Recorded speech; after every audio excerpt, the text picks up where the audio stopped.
ప్రభునందు నాకు అత్యంత ప్రియమైనటువంటి వాళ్ళారా, మన ప్రభువును రక్షకుడినైనటువంటి యేసుక్రీస్తు వారి యొక్క శుభనామములు మీ అందరికీ నా హృదయపూర్వకమైన శుభములు, వందనములు తెలియజేస్తున్నాను.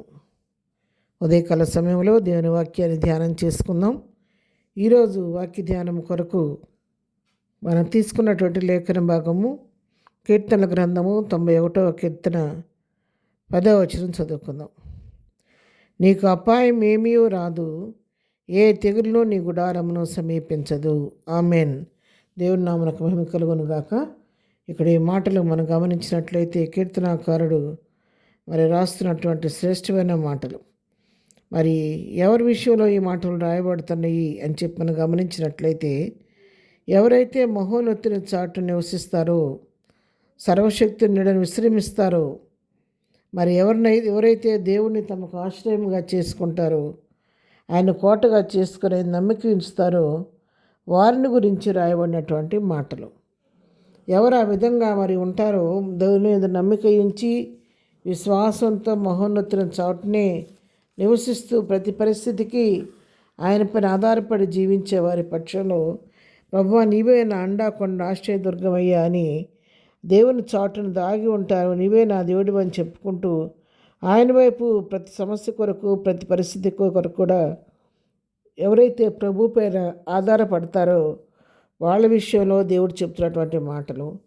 నీకు అపాయం ఏమీ రాదు, నీవు నన్ను ఆశ్రయంగా చేసుకున్నావు కాబట్టి, నాకు నా చాటు నువ్వు దాగున్నావు కాబట్టి నీకు అపాయం ఏమీ కూడా రాదు అని చెప్పేసి ఇక్కడ దేవుని వాక్యం సెలవిస్తుంది. ఇంకా ఏం చెప్తున్నారంటే, ఏ తెగులు నీ గుడాలను సమీపించదను.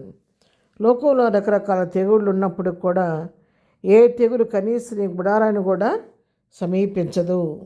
ఎందుకంటే నీ గృహం చుట్టూ నా కంచి వేసాను కాబట్టి, నా దూతలు నీ గృహం చుట్టూ నీ చుట్టూ ఉన్నారు కాబట్టి నువ్వు భయపడాల్సిన పని లేదు. ఏ తెగుల్ని గుడారాన్ని సమీపించదని ఇక్కడ వాక్యం సెలవిస్తూ ఉంది. 91వ కీర్తనలో 5-6 వచ్చారు మనం చదువుకుంటే, రాత్రి వేళ కలుగు భయమునకైనను, పగటి వేళ ఎవరు బాణమునకైనను, చీకట్లో సంచరించి తెగులునకైనను, మధ్యాహ్నమందు పాడు చేయ రోగమునకైనను నీవు భయపడుకుందువు.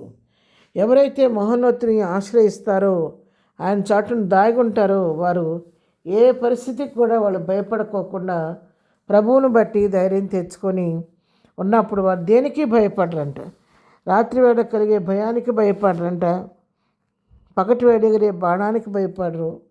చీకట్లో సంచరించే చీకట్లో తెగుళ్ళు కొన్ని సంచరిస్తూ ఉంటాయి, వాటికి భయపడరు.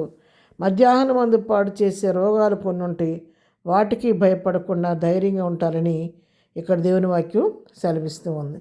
అవును ప్రియులారా, ఎప్పుడైతే మనం ప్రతి పరిస్థితికి ప్రభు పైన ఆధారపడటం అలవాటు చేసుకుంటామో, మహోన్నతుని చాటున ఎప్పుడైతే మనం దాగి ఉంటామో, మహోన్నతుని పైన ఆనుకొని ఆయన వైపు మన సహాయం కొరకు ఆయన వైపు చూస్తూ ఆయన పైన ఆధారపడి జీవిస్తూ ఆయన సమయం వచ్చే వరకు, ఆయన మన పట్ల కార్యం చేసే వరకు ఎవరైతే కనిపెట్టుకొని ప్రభు సన్నిధిలో ప్రభు వైపు చూస్తూ ఉంటారో వాళ్ళ జీవితాల్లో వాళ్ళు దేనికి భయపడకుండా ఉంటారని, వారికి ఏ అపాయం సంభవింపదని, ఏ తెగులు వారి గుడారాలను కూడా సమీపించదనే సత్యాన్ని ఇక్కడ కీర్తనకారుడు తెలియజేస్తూ ఉన్నాడు. ఉదయకాలం వాక్యం ప్రియులారా, నాతోనూ మీతో కూడా ప్రభు మాట్లాడుతున్నాడు. మనం దేవుని చాటున, మహోన్నతుని చాటున మనం దాగలిగితే, ఆయన మనకు ఆశ్రయంగా, దుర్గంగా మనం చేసుకుంటే అపాయం ఏమీ మనకు సంభవింపదు. పరిస్థితులు ఏ విధంగా ఉన్న వాటి గురించి భయపడాల్సిన పని లేదు. అపాయం మనకు సంభవించకుండా, ఏ తెగులు కూడా మన గుడారాన్ని సమీపించకుండా మన చుట్టూ తన అగ్ని కంచి వేసి తన దూతలను తోడుగా ఉంచి కాచి సంరక్షించే దేవుడు. అలాంటి దేవుడు మనం కలిగి ఉన్నాం కాబట్టి ధైర్యంతో కృపాసనం చేద్దాం. ప్రభు సన్నిధిలో ప్రార్థించి ప్రతి విషయంలో జయం పొందుకొని ముందుకు సాగిపోదాం. ప్రార్థన.